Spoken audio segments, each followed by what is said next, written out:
We all know Smithfield's Chicken in Henderson, North Carolina has the fastest damn service you could ask for in regard to Brunswick stew and hush puppies.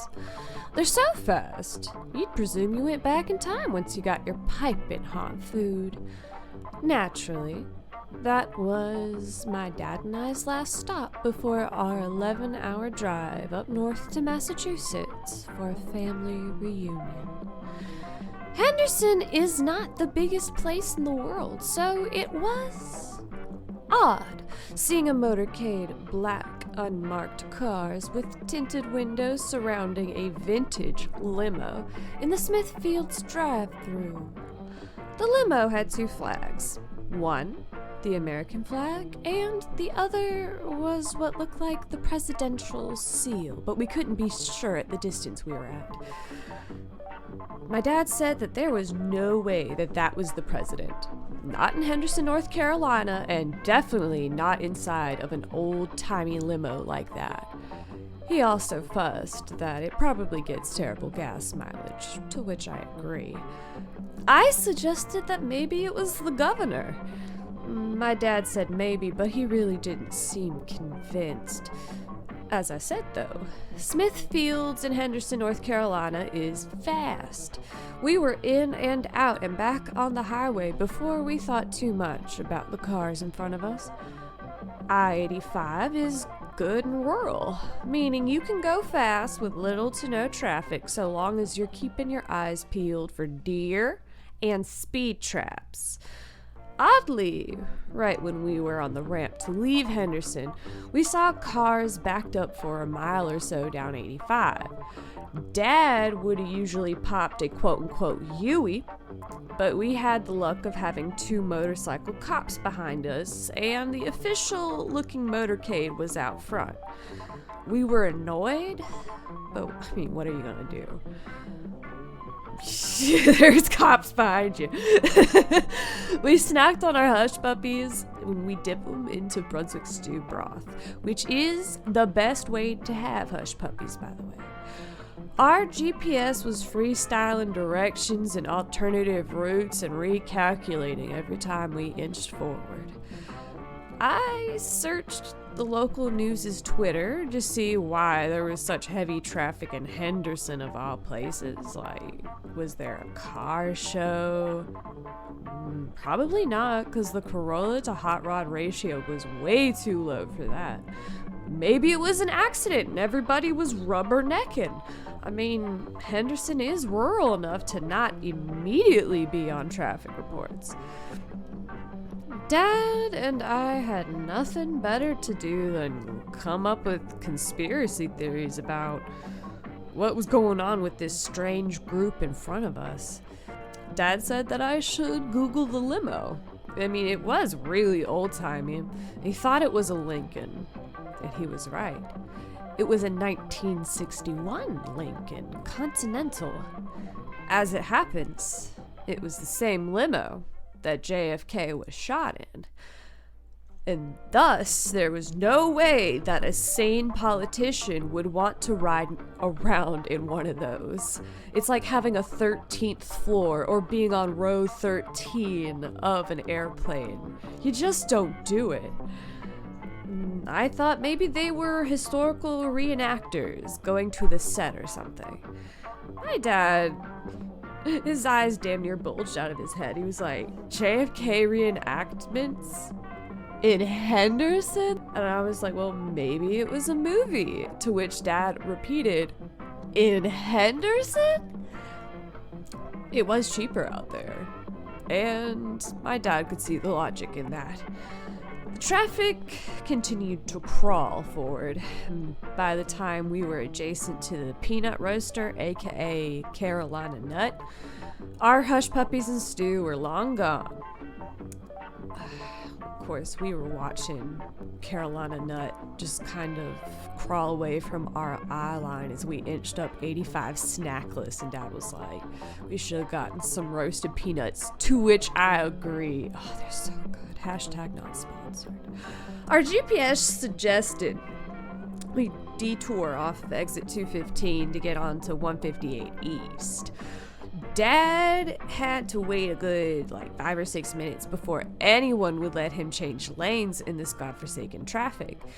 Before we got to the exit though, that Lincoln Continental and the surrounding 5 or so cars cut us off. They zipped together and they caravaned down the exit ahead of us. Of course, the damn motor cops stayed behind us. Dad thought maybe they were using the same app to get around the traffic, so he turned his GPS off and we tried taking the back roads. We're from around here, we know this stuff. The exit to 158 is a one-way single-lane road, and somehow the group ahead of us found a way to clog it up, almost coasting towards the red traffic light. Dad tried to move around them by turning right onto Bickett Street. There's nobody on Earth who would be riding around in a 1961 Continental who would need something on Bickett Street, unless they were visiting the fire department, which seemed unlikely. Once again, the limo flashed its right turn signal and it cut us off alongside their motorcade, and the cops followed, remaining behind us. And I could tell Dad's inner Boston driver was beginning to shine through 30 years of living in the South. Bickett Street ends at a fork of Old Norlina Road. If you take a left, you can get back on 158, and from there back on I-85. If you take a right, you'll go deeper into the country, where all the tobacco fields are. This time, Dad waited to throw on his signal, seeing which way the motorcade was going, so we could just go the opposite direction and take back roads from there. All of the unmarked black cars, and the limo, and the cops were stopped there at the stop sign. And everyone was waiting. Nobody used indicators. There was no signs of a breakdown or anything. Nothing. We were just sitting there. Of course, about the 5-minute mark, Dad loses his temper and starts to honk, wondering why the cops behind us were not doing anything about the obstruction in the road. Seeing no other option at this point, Dad put on his right blinker and moved to go around the cars by going up the shoulder. As he did so, suddenly all of the cars in front of us and behind us decided that they too were going to go right. Once again, we were pinned behind the slowest Sunday drivers we had ever experienced, and Johnny Law. Meaning we could not make illegal U-turns, or we would probably get in trouble for passing this potentially official motorcade, which was clogging the road. Dad tried turning down an old gravel road that paralleled Old Norlina. We knew officially that something was up when that damn motorcade copied us again. There was no reason in hell or heaven or earth that any kind of cars like those would be on a road like that. We made our way deeper into the country, trying to shake them off. And finally, Dad lost his temper and without putting on his blinker, yanked us into a local tobacco field off of Murphy Street. Hoping that motorcade would keep driving. "Go ahead and give me a ticket, officer, I do not care," was on his mind. The motorcade once again followed us from the front, somehow all peeling with us. This time, the motor cops did throw on their lights.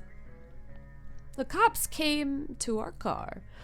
One was on Dad's side, and one was on mine.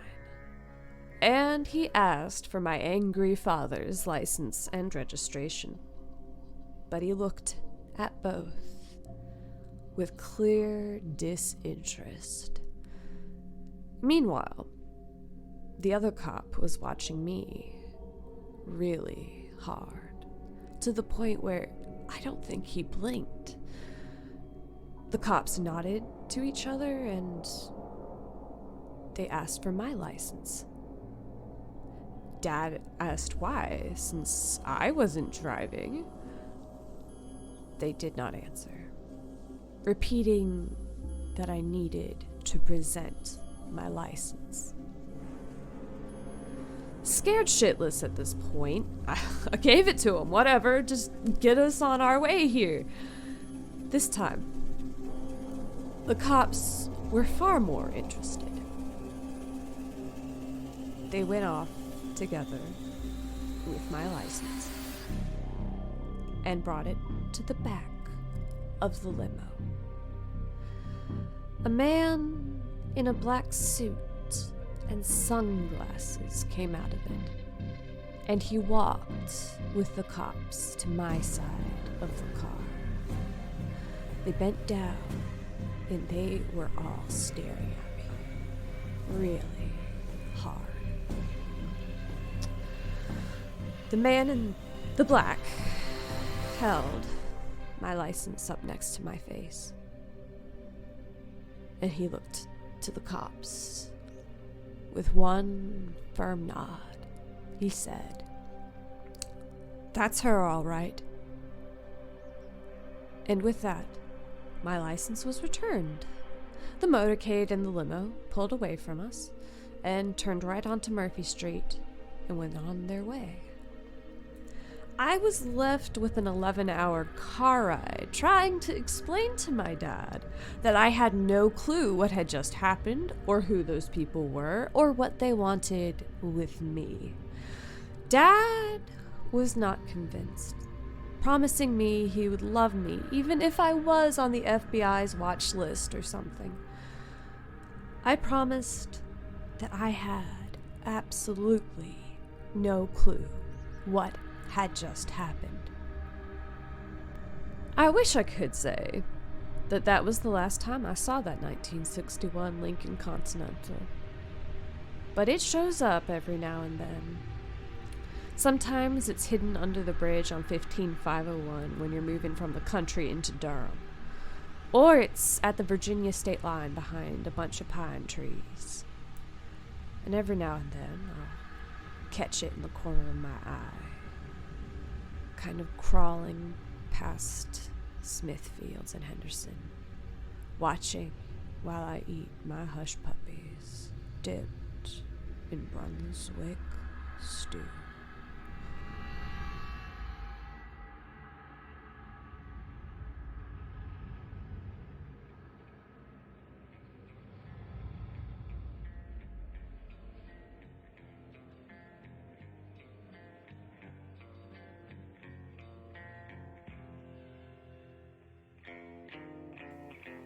Hey, y'all, it's Marsha O'Hare with Nightmare Public Broadcasting, here to say that was totally a true story.